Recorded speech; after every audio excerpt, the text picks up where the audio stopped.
നമസ്കാരം. ഇന്ന് നമ്മൾ സംസാരിക്കാൻ പോകുന്നത് ഗർഭാശയ ഫൈബ്രോയിഡുകളെ കുറിച്ചാണ്. ഗർഭാശയ ഫൈബ്രോയിഡുകൾ ക്യാൻസർ ആണോ? അല്ല. ഫൈബ്രോയിഡുകൾ ഗർഭാശയത്തിലെ ഭിത്തിയിലെ ക്യാൻസർ അല്ലാത്ത വളർച്ചയാണ്. ഗർഭാശയ ഫൈബ്രോയിഡുകൾ ഉണ്ടാക്കുന്ന ലക്ഷണങ്ങൾ എന്തൊക്കെയാണ്?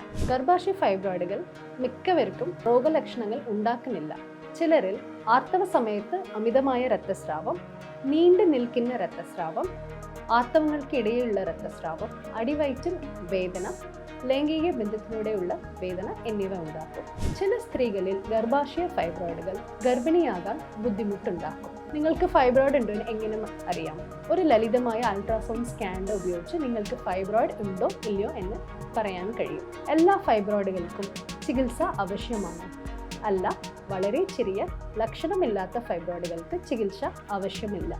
പക്ഷേ ഈ ഫൈബ്രോയിഡുകൾ വളരുന്നോ എന്ന് ഫോളോ അപ്പ് ആവശ്യമാണ്. ഗർഭാശയ ഫൈബ്രോയിഡിൻ്റെ ചികിത്സാ ഓപ്ഷനുകൾ എന്തൊക്കെയാണ്? 1. വേദന, രക്തസ്രാവം കുറയ്ക്കാനുള്ള ഓറൽ ഗുളികകൾ, കുത്തിവയ്പ്പുകൾ, ഹോർമോണൽ ഗുളികകൾ, കുത്തിവയ്പ്പുകൾ, ഗർഭാശയത്തിനുള്ളിൽ ഇടാനുള്ള ഒരു ഡിവൈസ്, ഇൻട്രായൂട്രൈൻ ഡിവൈസ്, ഹോർമോണുള്ള ഇൻട്രായൂട്രൈൻ ഡിവൈസ് എന്നിവയാണ് ആദ്യനിര ചികിത്സാ ഓപ്ഷനുകൾ. ഈ ചികിത്സാ രീതികളിലെല്ലാം പരാജയപ്പെട്ടാൽ നിങ്ങളുടെ ഡോക്ടർ നിങ്ങൾക്ക് സർജറി പോലുള്ള നടപടിക്രമങ്ങളെക്കുറിച്ച് ചിന്തിക്കും.